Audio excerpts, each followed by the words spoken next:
Vamos a continuar y terminar ya la primera sesión del Congreso, y lo vamos a hacer con dos compañeros también y amigos de la Universidad de Córdoba, el profesor Acosta. Él es de Córdoba, pero no está en la universidad. Perdón. Ha sido un lapsus freudiano. Se forma allí, De la Universidad de Córdoba, pero en la Universidad de Jaén. Y mi compañero Salvador Cruz Artacho, de la Universidad de Jaén, que... Mira que él no... Ay, hombre, esa es la cosa de corrección esta tarde. Son dos compañeros que se han formado fundamentalmente en lo que yo llamaría la nueva historia política, ¿no? En el caso del compañero de Paco Acosta, sobre todo investigando las élites políticas de la Restauración, con un magnífico trabajo sobre el Senado en la historia de España, el Senado en la época de la Restauración, y Salvador Cruz, fundamentalmente también estudiando lo que fue el caciquismo en la provincia de Granada, en un libro también espléndido. Actualmente ellos están desarrollando un proyecto de investigación con otros compañeros que están aquí en el Congreso, como Manolo González de Molina y otros, sobre la democratización y la modernización en el mundo rural de Andalucía. Por eso le hemos encargado una ponencia que se titula exactamente La primera democracia de Andalucía, cultura política y movilización. Antes de que ellos empiecen a hablar, quería decirle que la visita al Cádiz Constitucional comenzará mañana a las 10 de la mañana en el monumento a las Cortes de Cádiz en la Plaza de España. Lo digo para que nadie se despiste, ¿eh? Pues les dejo ya la palabra a Paco y a Salvador. Bien, buenas noches ya casi. Bien, en esta... En primer lugar, y como nos han impuesto, yo creo que con acierto, un recorte de tiempo a 45 minutos, pues bueno, vamos a intentar cumplirlo, ¿no? Agradecerles, como han hecho quienes nos han precedido, en nombre de mi compañero como en el mío, tanto a Diego como a Alberto, el que nos hayan invitado a participar y a hablar aquí de cultura política, o plantear cuestiones relacionadas con la cultura política, la democratización en el marco de celebración de las Cortes Gaditanas de 1812. Bien, nosotros nos toca por tanto en esta sesión que ya se alarga, nos toca hablar de política, ¿no? De cultura, o más concretamente de culturas políticas, y esto supone para nosotros pues una oportunidad y un reto. Y una oportunidad porque, como ha planteado Diego hace un momento, bueno, pues nos permite plantear aquí o traer aquí a colación, bueno, pues algunas reflexiones que sobre democratización, sobre gestación de culturas políticas y movilización política, pues estamos planteándonos, estamos debatiendo en el marco, sobre lo que estamos reflexionando en el marco de un proyecto de investigación que sobre ciudadanía y procesos de construcción de culturas políticas democráticas en el mundo rural andaluz contemporáneo estamos llevando a cabo. Es cierto que el marco temporal, o el marco cronológico es un poco más avanzado, pero creo que algunas de las cuestiones, algunos de los debates, algunas de las reflexiones que nos estamos planteando creo que son perfectamente plausibles y son perfectamente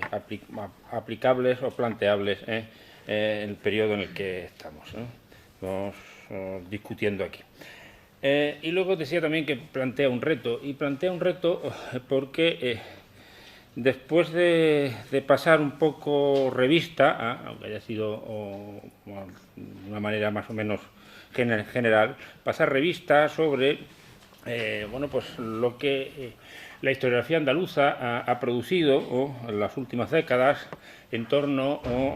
al tema que aquí nos ocupa, culturas políticas, procesos de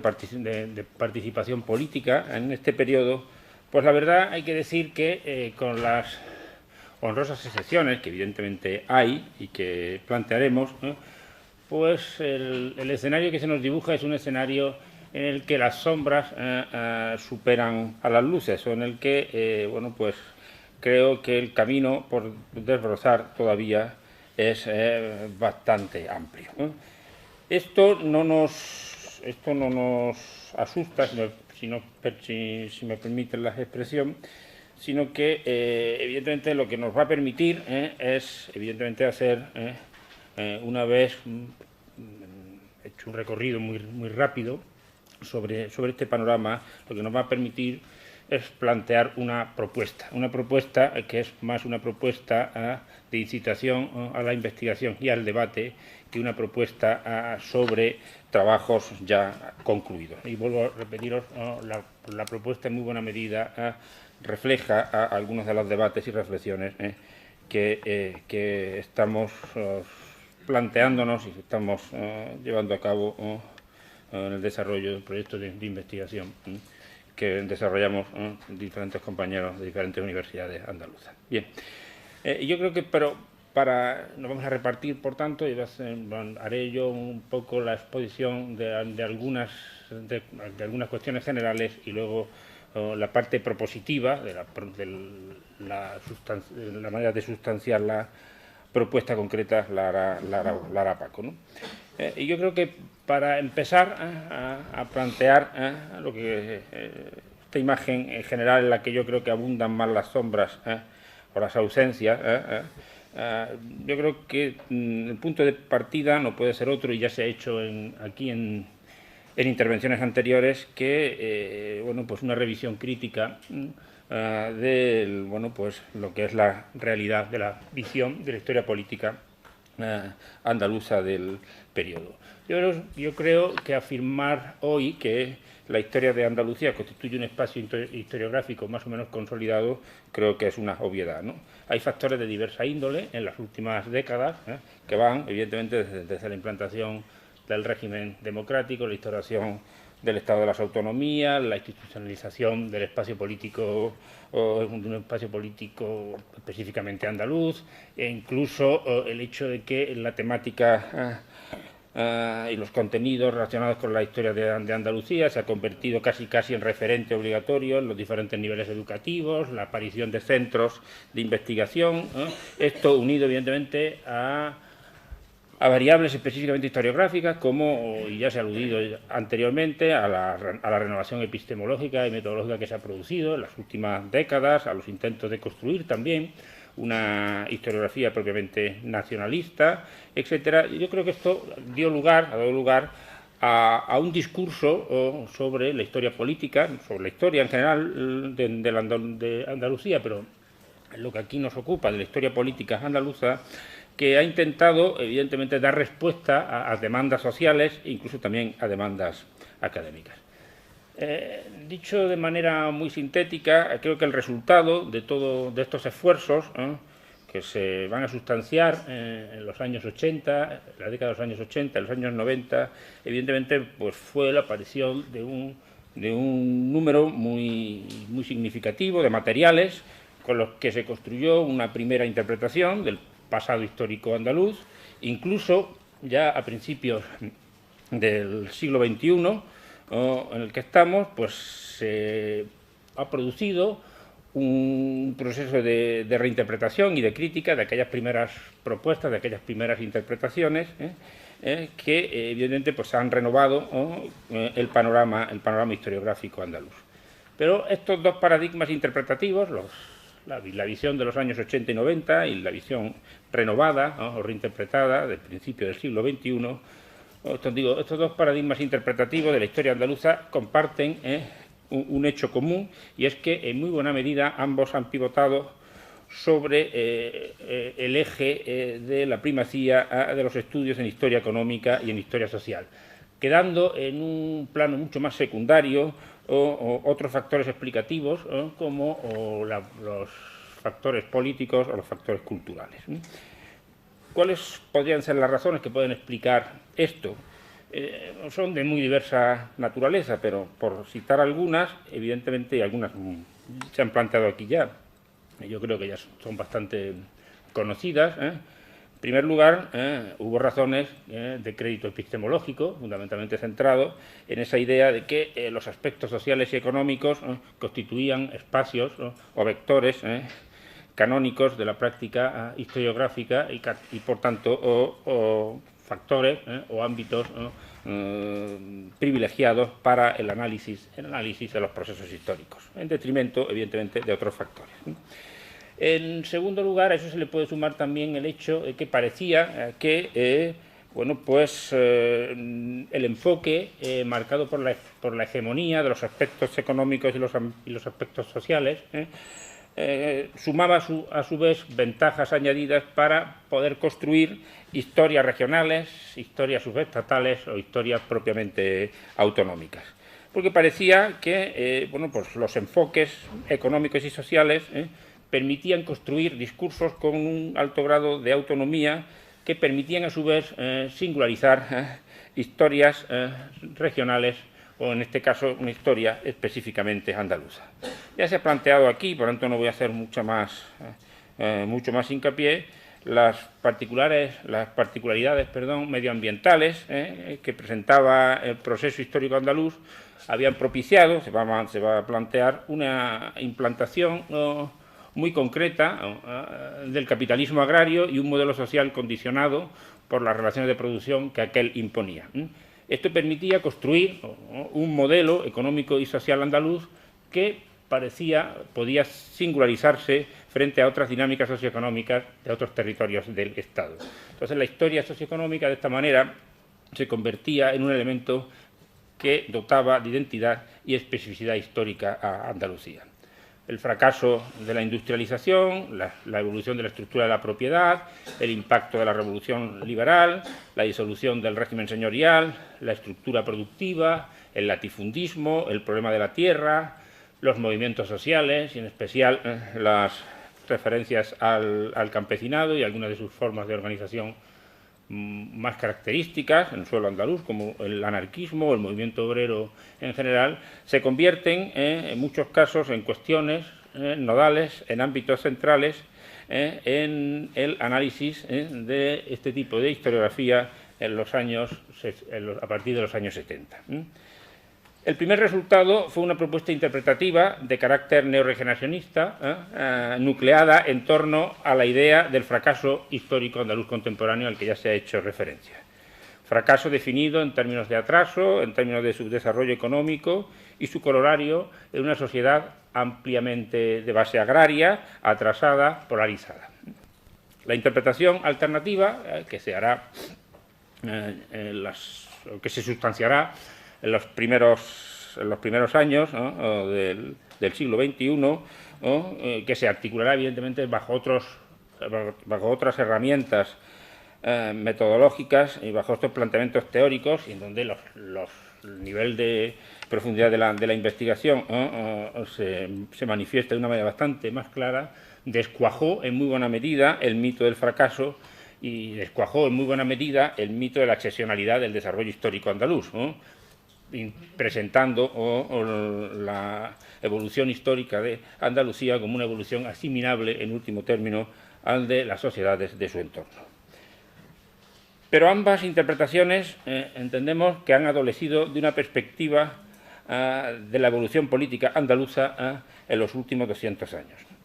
La espina dorsal de las mismas se sostiene sin vértebras políticas sólidas. Se sustenta de perspectivas ajenas a lo político que ocupó en estas interpretaciones un papel claramente subalterno frente a la potencialidad de las estructuras sociales y económicas. El flanco político de la cuestión se resolvió en no pocas ocasiones con la tesis mecanicista de que los grupos sociales que se habían hecho con el control de la tierra en el marco del proceso de liberalización económica habían pasado, como correlato necesario de su preeminencia socioeconómica, a controlar también de manera directa o indirecta las instancias del poder local y provincial. Se mantendrá, en muchos casos, que hasta la Revolución Gloriosa la burguesía rural andaluza se habría mantenido en posiciones políticamente progresistas hasta que la deriva democrática del sexenio la hace recular hasta posiciones conservadoras. La afirmación de esto último y la constatación del arraigo de fenómenos políticos como el caciquismo dieron lugar a la formulación de otro fracaso, al que también se ha hecho ya referencia. Otro fracaso que se unía estrechamente a los fracasos ya mencionados y el fracaso político. Pero la clásica historia política adolecía además de otra desventaja, desde nuestro punto de vista, y es que en los parámetros epistemológicos en que se movía resultaba todavía muy apegada a un enfoque esencialmente institucionalista en el que lo político gravitaba en torno a la órbita de instituciones propias de las que aparentemente adolecía Andalucía. Resultaba, por tanto, mucho más difícil construir un discurso político de Andalucía autónomo del discurso político del Estado Nacional Español. Y no se advirtieron, por tanto, fácilmente las posibilidades de una historia política de Andalucía en la que la práctica totalidad de sus elementos explicativos aparecían como ajenos al marco andaluz o se referían al proceso político español. En este contexto, y aparte de las historias locales, insuficientes pero útiles y necesarias, en la década de los años 90 irrumpió en el marco de renovación de la historia política española disciplinas o prácticas historiográficas como la sociología política o la historia electoral. Pero, sin embargo, el interés de estas prácticas se dirigió hacia otros periodos históricos como los de la Restauración o la Segunda República, para los que abundan este tipo de enfoques prácticamente inexistentes para la etapa gaditana del primer tercio del siglo XIX. Lo que aconteció en torno a la sociología electoral constituye, a nuestro entender, un claro ejemplo que delata en realidad un problema común a la historia política andaluza, un panorama historiográfico desequilibrado temática y geográficamente, donde problemas y etapas muy transitadas conviven con espacios escasamente orillados todavía. De hecho, la atención dedicada a la investigación política de la Andalucía en la etapa de la Restauración o de la Segunda República no resiste comparativamente ni de forma cuantitativa ni de forma cualitativa ningún tipo de relación con el periodo correspondiente a la revolución contra el antiguo régimen y la implantación y desarrollo del liberalismo político. Pero pese a todo, y para ser justos, evidentemente algo se hizo, obviamente. La práctica profesional de una historia política, que aun cuando desacreditada por algunos, evidentemente, no había sido erradicada, ni mucho menos, y la necesidad de sustanciar un discurso sobre la vida política andaluza en las historias generales de Andalucía, que empezaron a aparecer durante la década de los años 70 y 80, acabaron generando en el panorama historiográfico andaluz un esfuerzo interpretativo del pasado político andaluz en su conjunto. Un esfuerzo planteado fuera del marco del paradigma socioeconómico dominante, pero al que contribuyeron también notablemente algunos de los más destacados representantes de la tendencia social y económica de la historiografía andaluza. Aquella primera historia política de Andalucía del primer tercio del siglo XIX resultó, de acuerdo con los parámetros al uso o en boga, resultó ser una historia política muy apegada a la visión institucional y estatalista del hecho político. El resultado fue una historia política planteada en dos vectores metodológicos estrechamente relacionados. De una parte, una historia política en la que se primaban los hechos políticamente relevantes para el Estado ocurridos en el territorio andaluz. La victoria de los franceses sobre Bailén o las Cortes de Cádiz operaron como grandes hitos de la historia andaluza. Y un segundo vector, la defensa de la idea de la contribución de Andalucía a la consolidación del Estado liberal. Idea que, como todos recordarán, arranca ya del libro de Guichot y que se desplegará a su vez en torno a dos vertientes. La vertiente que hemos denominado la de los hechos decisivos, el esplendor y la onda expansiva de la experiencia gaditana, el papel clave del juntismo andaluz o la pertinencia del insurreccionalismo liberal durante la etapa fernandina. Y otra vertiente que es la centrada en el análisis de la aportación de los prohombres nacidos en Andalucía y la aportación de estos a la historia política de la España liberal. Martínez de la Rosa, Mendizábal, incluso Narváez, etc. Bien, Antonio Miguel Bernal, en el tomo sexto de la historia de Andalucía, que apareció en el año 1981, y que constituyó una de las aportaciones que tuvo impacto e influencia en la historiografía política andaluza, yo creo que lo sintetizaba bastante bien esta idea, cuando afirmaba: en lo político, durante la primera mitad del siglo XIX, se crea una imagen, la de una Andalucía liberal y progresista, y se constata una realidad, el protagonismo de los políticos andaluces en la vida nacional, que va a ser operativa en cierta manera hasta el presente. El protagonismo político ofrece dos vertientes: una por los hombres que, nacidos en Andalucía, serán artífices de la política nacional; otra por los acontecimientos de primera magnitud que tienen lugar en territorio andaluz. Otras historias generales de Andalucía, que aparecerán en estos años, operaron sustancialmente en estas mismas coordenadas. A partir de ellas, en buena medida, se forjarán líneas interpretativas y pautas metodológicas sobre estudios políticos posteriores del periodo, e incluso se fijarán, y los voy a plantear solo, por cuestiones de tiempo, incluso se plantearán lo que podrían denominarse como los primeros tópicos, o uno de los primeros tópicos de la historia política andaluza. Interpretaciones, en todo caso, que no siempre estaban sostenidas sobre sólidas investigaciones de base. Aquí se construirá, por ejemplo, el tópico del compromiso andaluz con el liberalismo español, que soslayaba episodios que contrastaban también en este periodo con esa imagen.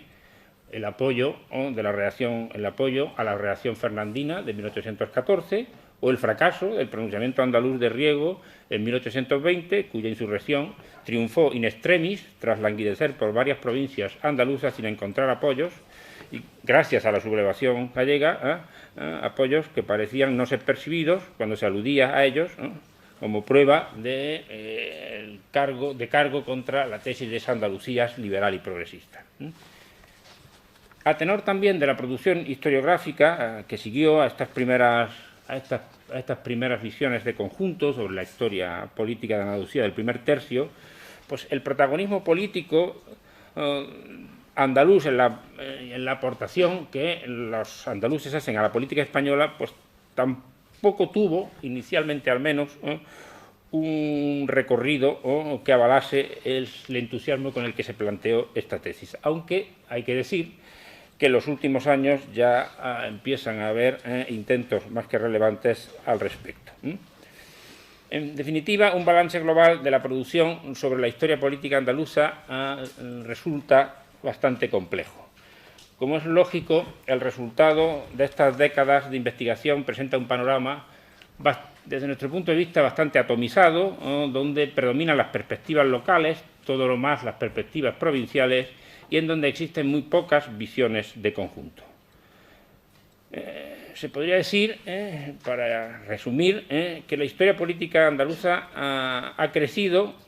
a la sombra del proceso histórico español. Hay una concepción dominante en la que subyace una práctica que reducía la historia política andaluza a ser una especie de reflejo de la historia política española,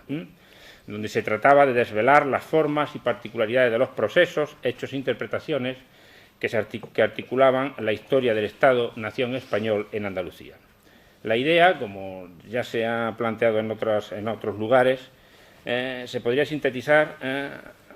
bajo la forma de que la historia política andaluza se acerca más a lo que podríamos denominar como una historia en Andalucía, más que de una historia política de Andalucía. A nuestro juicio, y quizás esto no sea más que una sensación personal que tenemos tanto Paco como yo, ha sobrevolado sobre la historia política andaluza un cierto síndrome de falta de identidad.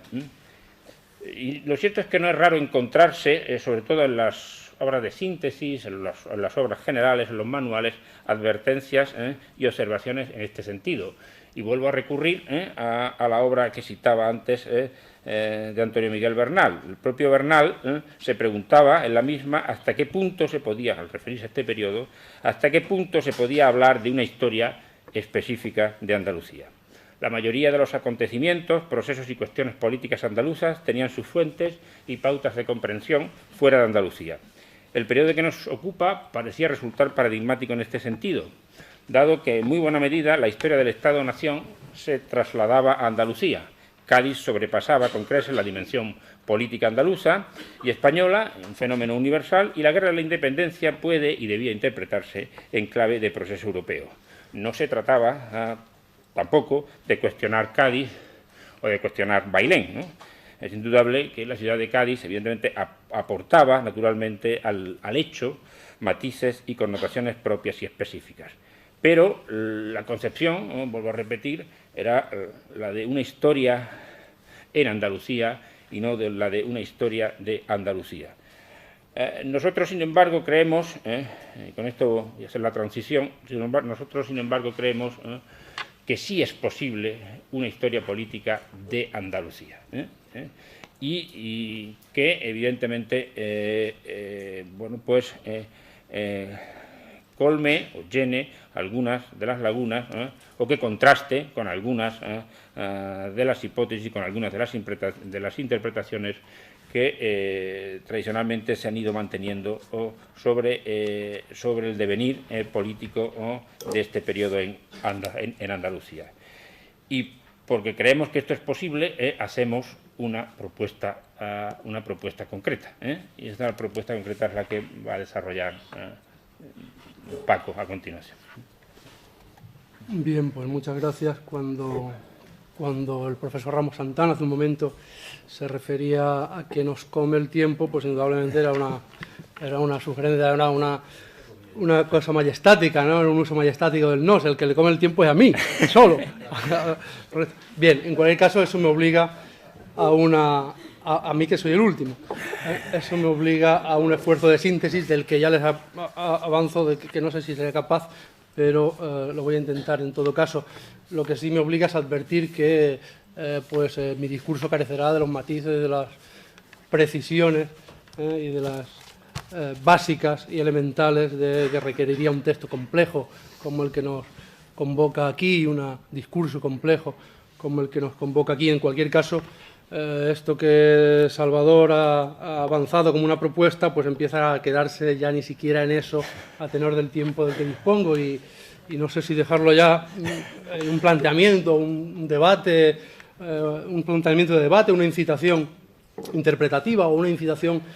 si me apuran, incluso simplemente metodológica. En cualquier caso, la propuesta sería volver la vista atrás hacia el espacio histórico del primer tercio del siglo XIX,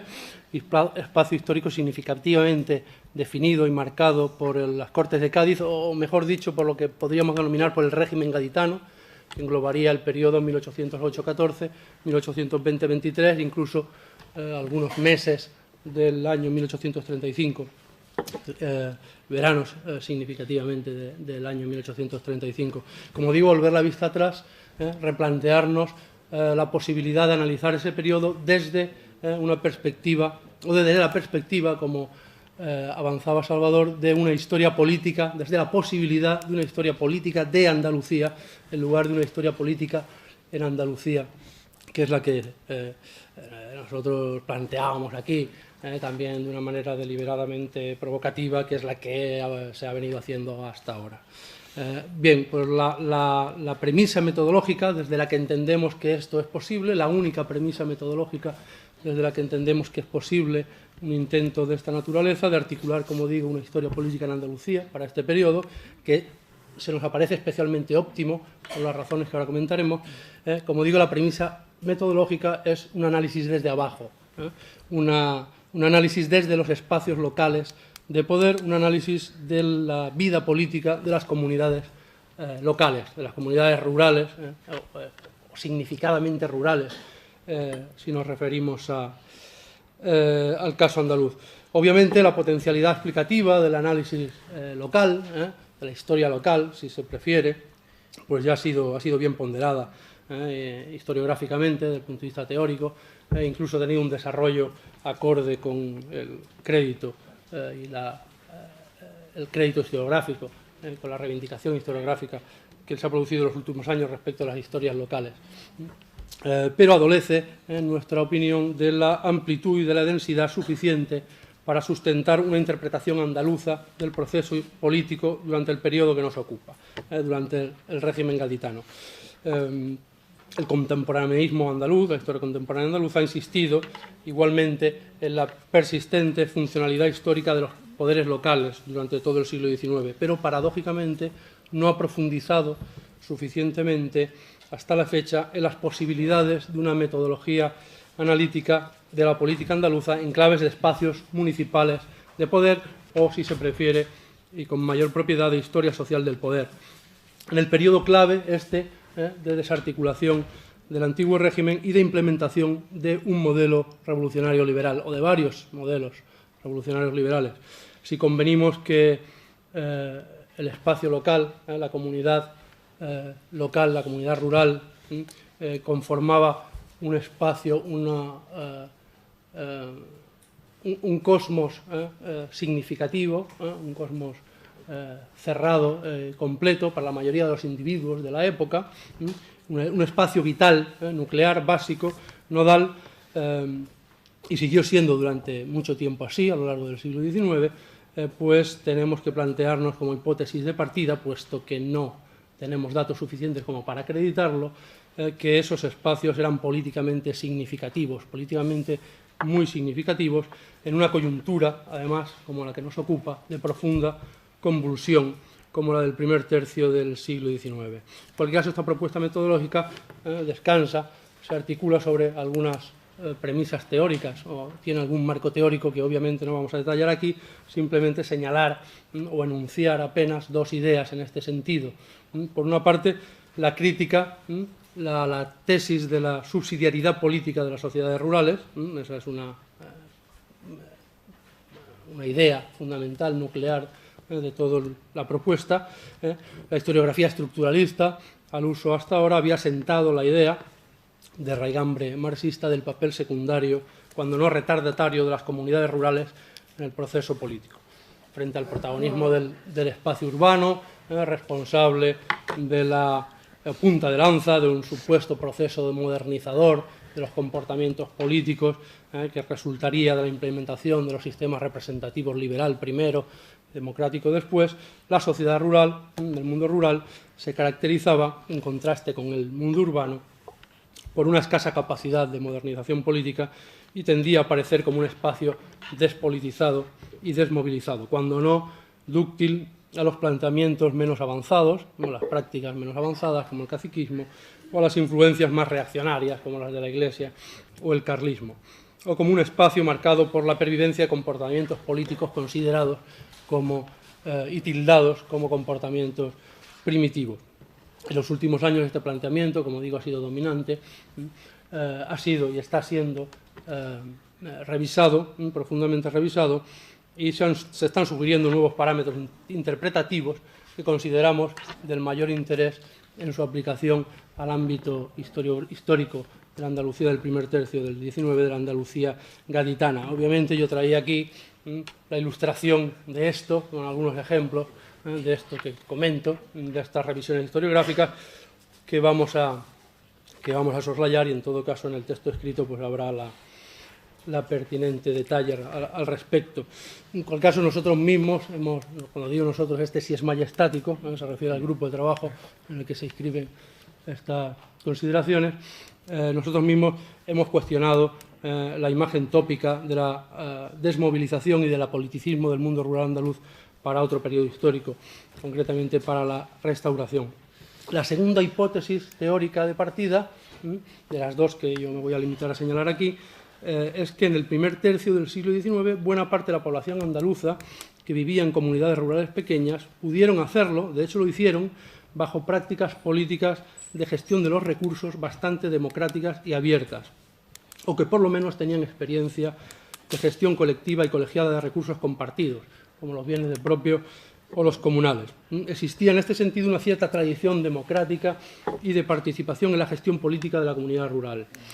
De hecho, la convulsión juntista y la propia propuesta de democracia representativa gaditana se asentarán en parte sobre esta base, sobre la base de esta tradición comunitarista democrática. El liberalismo representativo, también en su versión democrático radical gaditana, fue sin embargo reacio a todas estas prácticas locales de participación directa a las que se opuso a partir de los principios de soberanía nacional y al principio de centralización político-administrativa del Estado. El primer liberalismo, los liberales de Cádiz, contemplaron desde el primer momento con recelo lo que entendían como tendencias disgregadoras y federalizantes de las instancias locales de poder. Y obviamos la referencia al famoso discurso en ese sentido del conde Toreno en 1812. La prevención del liberalismo gaditano hacia esas tendencias federalizantes, en 1812 hay que entenderlas en el contexto, lógicamente, al que ya ha hecho alusión hace un rato el profesor Sisinio Pérez Garzón, de la emancipación de las colonias americanas. Pero, concluido el periodo de independencia de las colonias americanas, el liberalismo español sigue manifestando ese recelo hacia lo que llama tendencias federalizantes y disgregadoras de los poderes locales, de las instancias subestatales o no estatales, no centrales de poder, lo que demuestra que es una constante, es una característica propia, una realidad propia del Estado político español. La reactivación crónica del fenómeno juntista en varios momentos del ciclo revolucionario liberal en el XIX ponía, de hecho, o se puede interpretar también como una expresión de la práctica de una soberanía popular democrática alternativa o distinta a la propuesta liberal de una soberanía nacional de cariz representativo y centralista. La tensión entre ambas culturas, entre ambas prácticas políticas,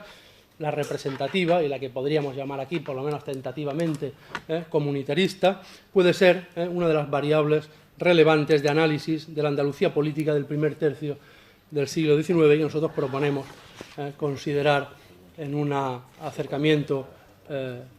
analítico, metodológico, amplio, desde la perspectiva que proponemos. Porque, en efecto, a pesar de que todas las versiones del liberalismo y proyectos políticos del liberalismo español, en sus diferentes vertientes, la progresista, la moderada, etcétera, compartieron el principio político de un Estado centralizado. Sin embargo, la dificultad para la consolidación del Estado liberal español permitió a los ayuntamientos, a los espacios locales de poder, seguir concentrando durante buena parte del siglo XIX, durante todo el siglo XIX y parte del XX, buen número de competencias y poderes y funcionar, de hecho, con una significativa autonomía política. Estas son las dos cuestiones teóricas que teníamos interés en destacar. La historiografía andaluza, en congruencia con unos cánones disciplinares que ponían el acento sobre los fenómenos y los procesos de ruptura, habían focalizado su atención en los procesos revolucionarios y en aquellos episodios susceptibles de propiciar el cambio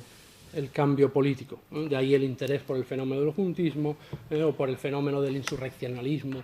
andaluz, etc. De hecho, los estallidos juntistas constituyen la imagen, la expresión más acabada de los procesos de movilización política popular que caracterizan al periodo gaditano. Sin embargo, considerados aisladamente, parecen descansar los fenómenos juntistas, el juntismo, a veces pueden dar una cierta imagen de que descansan en el vacío, de que son fenómenos extraordinarios, aislados, erupciones espontáneas y hasta cierto punto anormales. Lo que creemos, lo que ponemos a su consideración, sometemos a su consideración, es que se pueden considerar y se deben considerar en el contexto y en la lógica de comunidades rurales politizadas, de comunidades rurales, de espacios locales de poder muy politizados, si bien no siempre de acuerdo o no de acuerdo a los parámetros del modelo representativo liberal. Espacios locales donde existía una cierta tradición asamblearia y comunitaria de la política. Y es ese espacio donde se abre, a nuestro juicio, un campo de investigación donde plantear nuevas y viejas preguntas sobre la participación política y la movilización popular democrática en Andalucía. Y decimos viejas y nuevas cuestiones porque entendemos que incluso propuestas metodológicas ya con una cierta tradición, como la propia sociología electoral, pues todavía tienen un espacio bastante amplio para el primer de aplicación para el primer tercio del siglo XIX andaluz. De hecho, conocemos todavía bastante poco de las elecciones a diputados en Andalucía del periodo, a pesar de notables esfuerzos, algunos a punto de culminarse, y conocemos todavía menos de las elecciones locales, ¿no?, para el periodo, las elecciones a los ayuntamientos, a partir de 1813, diciembre de 1813. No sabemos prácticamente nada del comportamiento electoral en sentido estricto, cuanto menos del proceso político asociado a la emisión del voto, más allá de algunas investigaciones locales, como digo, abordadas con solvencia, aunque insuficientes para poder considerarlas representativas del conjunto del diverso panorama andaluz del periodo. En el sexenio que va de 1808 a 1814, los andaluces vivieron bajo 4 regímenes políticos municipales diferentes: el de la monarquía del antiguo régimen, el josefino, el gaditano y el fernandino, correspondiente a la reinstauración absolutista de Fernando VII. Lo que constituye, sin duda, un extraordinario laboratorio historiográfico, ¿no?, para análisis de variables relativas al comportamiento y, sobre todo, a la dinámica política en los municipios andaluces. Estamos ante un escenario sometido a una conmoción política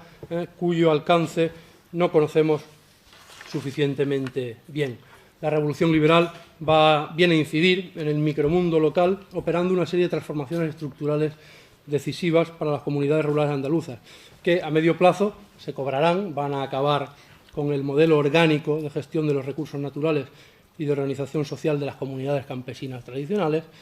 pero de manera inmediata, a corto plazo, también propició la revolución liberal nuevas expectativas de poder y un espacio para la lucha política en una doble dirección: contra los intereses socioeconómicos del antiguo régimen, como una oportunidad de fortalecer el modelo liberal por un lado, pero también un modelo comunal y democrático de gestión de los recursos. Véanse la resistencia de las corporaciones constitucionales a las pretensiones de la oligarquía de seguir cobrando rentas e impuestos señoriales, o los pleitos contra los señoríos por la titularidad de la tierra, de las propiedades comunales y de propios, que se consideraban usurpadas por esas comunidades. Y a la vez y paralelamente, contra aquellas políticas liberales que lo amenazaban. Véanse que amenazaban ese régimen comunal y democrático de gestión de los recursos. Véanse las reacciones de las comunidades locales ante la propia legislación privatizadora de los bienes de propios en 1813,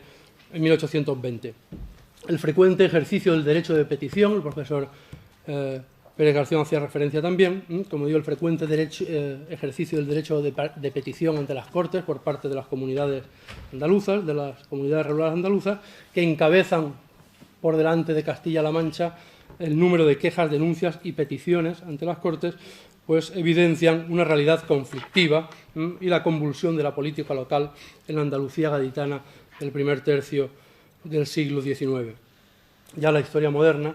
los modernistas, vienen avanzando desde hace algún tiempo como la contextura y las coordenadas sociales del poder local vienen o venían operando realineamientos relevantes durante la etapa final del antiguo régimen, en el marco de la pugna entre las tendencias uniformizadoras de la monarquía de los Borbones y las oligarquías señoriales. En el contexto de esta tensión y también como respuesta a las protestas populares de 1766, cabe interpretar la concesión democrática de Carlos III de permitir la elección popular de algunos cargos municipales, los síndicos personeros y del común, que reinstauran prácticas de concejo abierto, prácticas democratizadoras que habían sido abolidas por los Borbones en la legislación de nueva planta. Los decretos josefinos, de septiembre de 1809 y fundamentalmente de abril de 1810, ordenaban la disolución de todos los ayuntamientos, encomendaban la formación de otros nuevos y disponían las bases de un ordenamiento municipal que recuperaba el concejo abierto, aunque con voto censitario, para la elección de una junta municipal con poderes limitados, excepto en los municipios de menos de 2.000 habitantes, donde podían elegir, donde esa junta municipal elegía al alcalde. Faltan estudios para evaluar suficientemente la aplicación de estas disposiciones del gobierno afrancesado en Andalucía. Sabemos, en todo caso, que la aplicación de estas medidas estuvo supeditada a la autoridad real, que era la de los gobernadores militares. Pero sabemos también por algunas investigaciones que hay casos como el de Huelva, donde durante el periodo josefino, durante el periodo de dominación francesa, se ejerció la práctica del concejo abierto en algunas localidades andaluzas. En todo caso, la presencia francesa debió implicar una redefinición social del poder local, cuyos rasgos y profundidad nos resultan a día de hoy todavía poco conocidos, a pesar de algunos buenos estudios. El régimen liberal gaditano y la Constitución de 1812 institucionalizan el primer modelo liberal democrático de gestión municipal de nuestra historia, sobre la base de un sufragio universal que alcanza, de hecho, a todos los vecinos varones, cabezas de familia de cada municipio. Ya en agosto de 1811 se produce el decreto de abolición de la señoría, al que se ha hecho referencia aquí. Ya es fundamental en toda la reestructuración del poder local andaluz, puesto que incorpora a la corona un gran volumen de municipios que a partir de entonces tendrán derecho a elegir sus propios ayuntamientos, es decir, que se incorporan súbitamente, en la medida en que se liberan del control señorial, a la vida democrática, en su versión liberal, insisto. La medida, en cualquier caso, no tendrá efectos prácticos por la ocupación francesa, y solo a medida que se retiran los franceses, pues se van constituyendo los ayuntamientos constitucionales. En un proceso historiográficamente muy poco abordado, bastante desconocido. La instrucción para el gobierno de las provincias de 1813, la legislación municipal del trienio de 1820-1823, desarrollan hasta donde pueden, con las limitaciones del propio proceso, desarrollan los preceptos constitucionales gaditanos relativos a la administración local. Los liberales de Cádiz apostaron por un modelo de administración local democrático en el marco de un modelo de Estado centralizado. La opción por la democracia representativa, por la democracia local representativa, obedecía no solo a la aplicación abstracta de principios doctrinales, sino que buscaba la adhesión de las clases medias y populares al nuevo régimen frente a los intereses señoriales, en un momento donde la experiencia del estallido juntista, por un lado, proceso del juntismo en último término legitimador del propio régimen gaditano, y el carácter popular de la lucha contra el invasor, esos dos factores dejaban, a nuestro entender, escaso margen para otra salida que no fuera la de un amplio reconocimiento de derechos políticos, que en último extremo se percibían como conquistados por los sectores populares. La legislación gaditana abre la vía, por tanto, a la participación institucional de amplios segmentos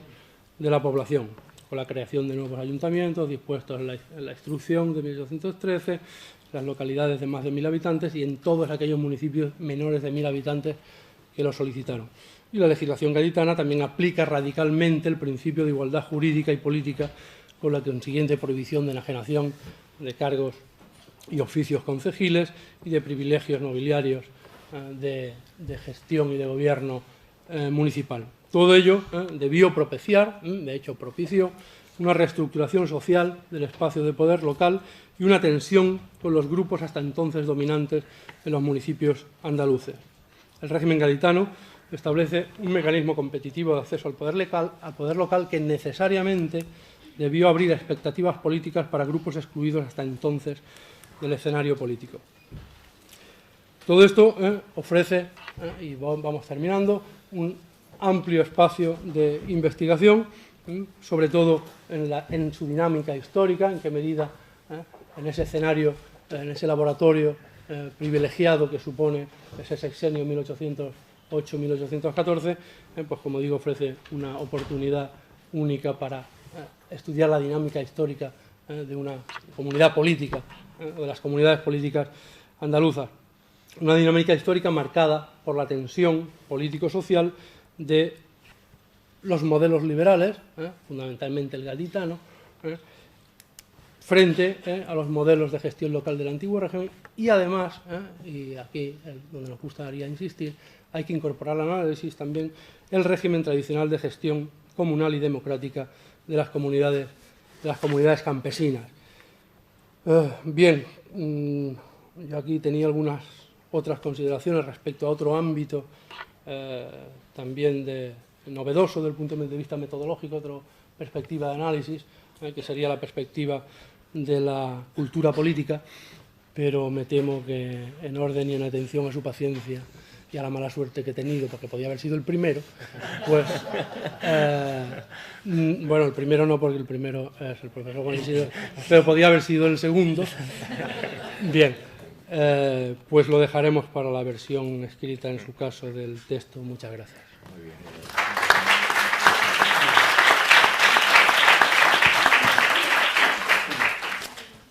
Muy bien. Pues yo le agradezco efectivamente a Paco el doble esfuerzo que ha hecho. Lo tendremos en cuenta, Paco, para próximas ocasiones, que venga de ponente a Cádiz. Y yo me había comprometido a un turno de ruegos y preguntas, pero como ahora mismo la organización nos va a invitar a una cervecita, que nos la tenemos muy merecida, y ahí van a estar los ponentes, el que quiera preguntar a los ponentes que lo hagan con una cerveza blanca, es más divertido. Venga, pues hasta mañana a las 12:30.